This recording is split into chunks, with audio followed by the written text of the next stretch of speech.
There is something almost universally appealing about the concept of a cryptid. Even those of us who are generally otherwise logical and rational like your boy, at least partially enjoy the concept of something weird and wonderful making an appearance. Something that forces the accepted logic of those in the know to be reevaluated. After all, in amongst the more fantastical aspects, there are plenty of animals that have been discovered over the years that seem to almost entirely be impossible at first glance. Even something like a platypus, for instance, when first discovered, was so ridiculous at the time, so unlike anything else that we had known, it was generally thought to be a hoax. And we need only really look at the things like the colossal squid to realize that even in our modern era of technology, there are still living things that manage to exist out of the realm of knowledge for decades, depending on who you ask. Because the reality of that situation is, it turns out boat captains and really anybody who was going into the ocean, there was actually damage to ships that they would found that matched the suckers of colossal squids, which would become the Kraken, as they would call it.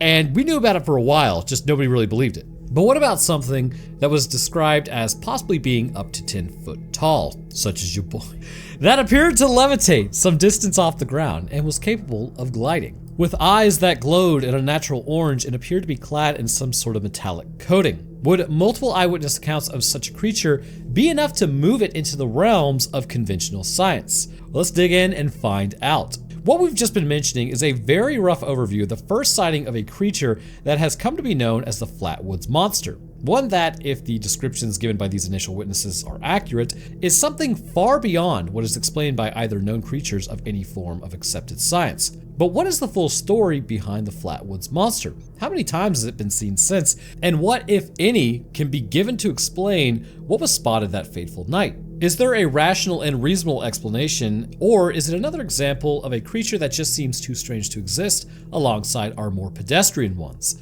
Today, we're headed over to West Virginia, where everything horrible seems to take place, and look into the story of the Flatwoods Monster and try to decide what to make of it.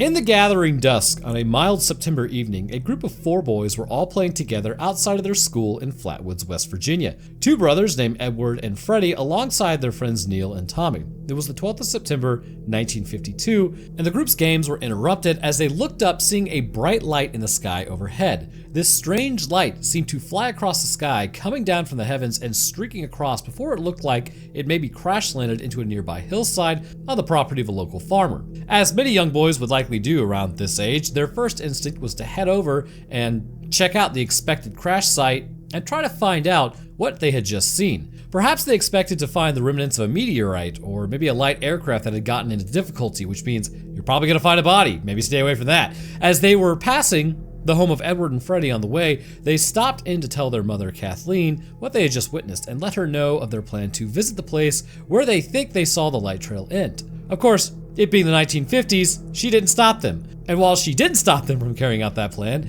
she would insist on going with them and also contacted a local man named Eugene Lemon, who was a National Guardsman, to come with the group. The group now consisted of 4 boys aged between 10 to 17, their mother, Eugene, and a dog named Ricky. When they reached the hillside, the group reported that they could see a strange red light glowing from where the expected impact zone was. Eugene would use his flashlight to better illuminate the scene, and this is when all members of the group saw what would later become known as the Flatwoods Monster. All around, the creature was a strange mist, one that didn't appear to have any explainable source, and one that started to create symptoms in the search party. They could feel their throats burning and were overcome with a feeling of sickness. The group would estimate that the creature's height was somewhere around the 10-foot mark and reported that its hands were both clawed and twisted. Combined with the strange metallic quality that they attributed to its body, described by some as looking like a metal dress, and the glowing eyes, it was enough to kind of shake the resolve of even the bravest, specifically Eugene. Eugene Lemon, the guardsman, would later state that he saw a tall, man-like figure with round, red face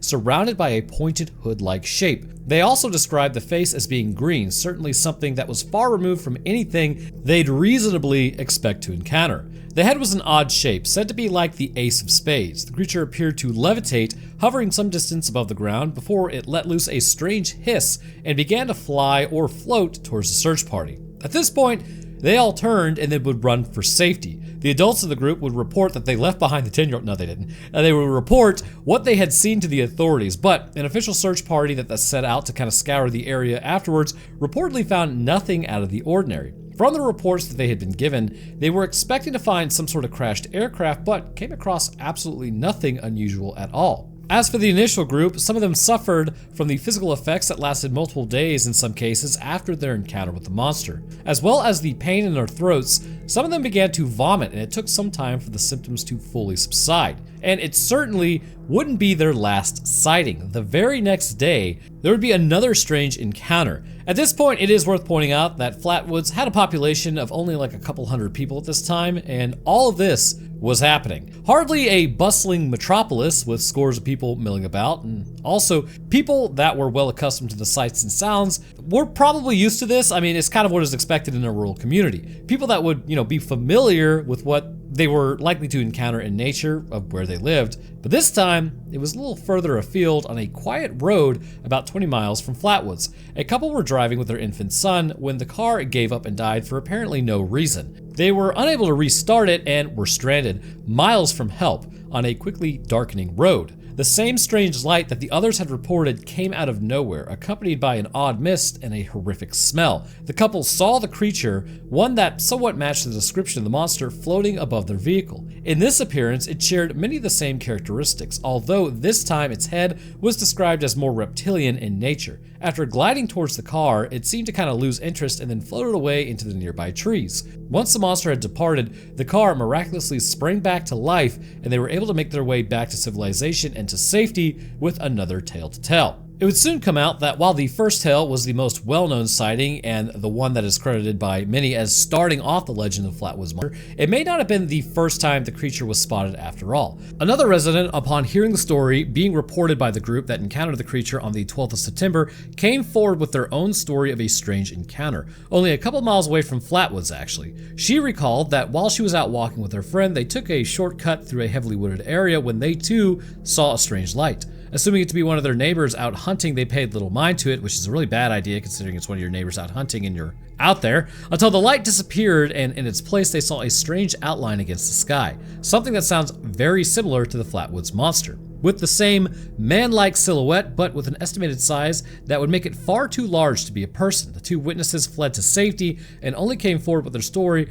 once the more well-known sightings had been revealed. So before we get into any full investigations and the possible explanations that have been given for the Flatwoods Monster, it might be worth considering just how unique this sighting was. There have certainly been encounters, albeit in different areas and with different descriptions, but that bear really enough of a resemblance to possibly be considered. One of the more famous ones is the Mothman. First reported in the 1960s, I actually have a video on this. This humanoid creature has been the subject of various sightings and the topic of TV shows and the main character in multiple works of fiction over the intervening years. A strangely loved and almost universally lauded cryptid, Mothman calls West Virginia home and has some characteristics in common with the Flatwoods Monster. Not least of all, its cultural impact in the overall sense that there is little to no fear associated with it by at least most locals. Instead, despite its appearance and fairly frightening description, it's almost viewed as a point of pride in a local attraction. Something that is owned and celebrated by the locals, at least as much as a cryptid can be. But the legend surrounding the Mothman and the way that it has integrated itself into local folklore is a subject that probably merits a video all on its own, which I need to redo because, to be honest with you, my last one kind of sucked. Instead, let's head back to Flatwoods and look into what we think about these sightings. It's because I had just started doing this type of stuff. It is what it is. I'm doing my best, but we all need to take a step back from the stories and encounters and try to look at possible explanations for whatever was spotted by all these separate witnesses. And the first place to start is to take the accounts at face value. There is always a chance that these descriptions given by Eugene, Kathleen, and the boys were entirely accurate. That the odd colored eyes and the head that seemed to resemble an ace of spades were in fact perched atop a metallic body that was unreasonably tall. Something that appeared after a flash in the sky, something maybe came from it, and that surrounded itself with a strange and sickening fog or mist that caused anyone caught up in it to become ill. It is always possible that they did encounter something totally beyond our comprehension that night, just like their nearby neighbor had not long before, and in a similar way to the encounter that the couple had on the road, an encounter that defied all reasonable explanations. Other interpretations have been offered, however, possibly at that time, but certainly in the intervening years. One thing that was noted by some is that the physical reactions that the initial search party encountered, which was the vomiting, the nausea, and the panic, are all fairly typically stress responses. The sense of panic and worry that they would have all certainly felt at that time could have led them to not only suffer these physical side effects, but might have gone some way to kind of coloring their retelling of the tale. That is to say that they truly may have believed that what they were describing and what they say they saw is accurate, but the stress and shock that they were under at the time led them to either misinterpret or exaggerate the memory when it came time to tell others. Some have explained away the lights that were seen in the sky by a number of the witnesses as being from numerous possible sources. The first is fairly basic. It could well have just been a small meteor or even a shooting star, one that only appeared to have landed quite as locally as it did, but in reality was actually further in the distance. Others have stated that there just could have been a small impact crater where the search party first arrived, and it may have been caused by the remnants of a meteor burning up as it came down through the atmosphere towards Earth. As for the otherworldly glow that seemed to emanate from the creature and surround it, it is possible that this may have just been a result of something far more innocuous, like lights on an aircraft that simply appeared to be a lot closer and much more distant than they really were. It has also been suggested that they may have been warning or even possibly hazard beacons. And when it comes to the monster itself, as well as the suggestions of the supernatural or unknown, there is also at least one fairly compelling argument that has been made. Some more skeptical observers have pointed to some very specific physical attributes of the monster. Things like the large glowing eyes, the claw-like fingers, and its ability to glide and fly, and drawn comparisons to an owl. And while this may seem like a bit of a stretch at first glance, is it no more than a stretch of what these people are suggesting? I mean, there are elements to it that really do marry up quite well. In addition to the physical features already mentioned, the strange head shape described by some that encountered it would match an owl fairly closely. If it were observed, especially by a group that were already in a state of surprise and fear, it might have been difficult for them to properly assess its true size and the distance it was from it. This could have all combined to give the impression of something far larger and more otherworldly than it really was. In addition to the noises that startled owls make when it was set upon by a large group with a dog and a flashlight, that might be something similar to the noises that they described. They also point out that if it was perched on a branch, with the light and shadows playing exactly right, possibly exaggerated by the flashlight, it may appear to have a body that extended down to the ground rather than just being on the branch. As for the first sighting, the owl explanation would cover it quite succinctly, since most of the elements that are common between the two encounters are the physical description and the behaviors of the monster. The same can also be said for the couple in the car. It may have been nothing more than happenstance that their vehicle decided to fail on them in such a lonely and isolated road, and then all of a sudden the appearance of an owl, again in this situation that, they're relatively stressed, combined with the recent news of the first sighting, may have led them to see something that is not quite accurate. Regardless of what you choose to think about the Flatwoods Monster and which position to take on it, it is undeniable that it has a relatively significant cultural impact, along with the expected preserving of the legend both locally and beyond, as well as the usual related merchandise that pops up around these areas that have a specific incident or creature. The monster has even found its way into the world of video games. For anyone who has ever played the game Fallout 76, you may or may not be aware that if you travel to the Appalachian area of the map, there is a low chance that in particular points on the map, you might encounter a creature that bears a striking resemblance to this monster.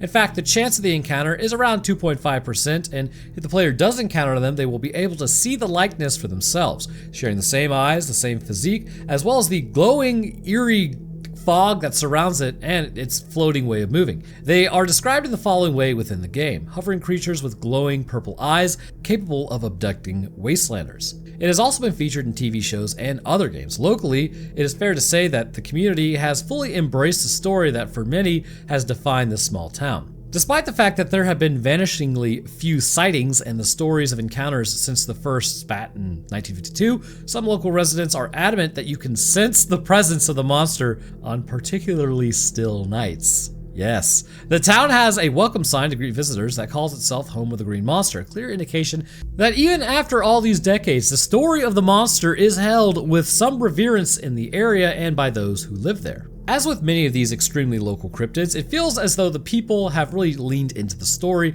as well as like the museum and sightings and everything monster related that you can buy. There is actually an annual festival that does celebrate this story. I'm sorry, I'm not laughing because it's ridiculous. I'm laughing because it's just like, People are funny.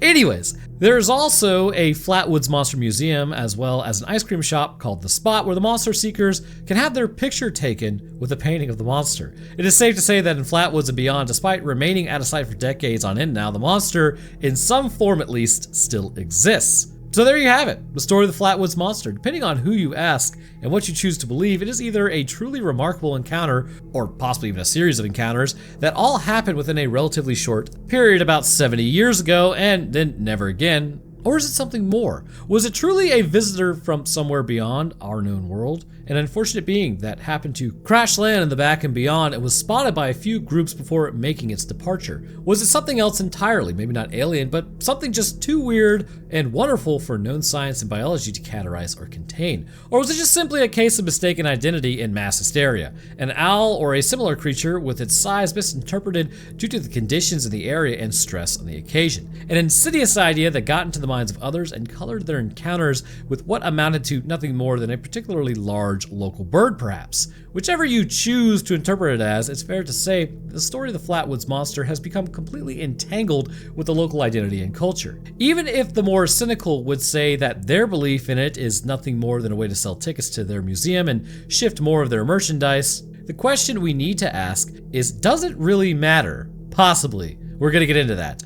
Is there anything wrong with maybe taking an odd series of sightings and stories from the 50s and enjoying them for what they are? Just a piece of local trivia and something a little more colorful to spice up the history of the town. Whether there is anything more supernatural to the existence of the Flatwoods Monster may be up to each of us to decide for ourselves, but the reality is that the truth of the matter actually matters very little. Not the people of Flatwoods, not to the visitors that come there every year, and certainly not to the monster if it does indeed exist. But I think we have to ask ourselves also kind of the time frame that this takes place. Around this time frame, it's undeniable that a lot of weird things were happening. In fact, in 1947, that was like the cover-up of Roswell in New Mexico.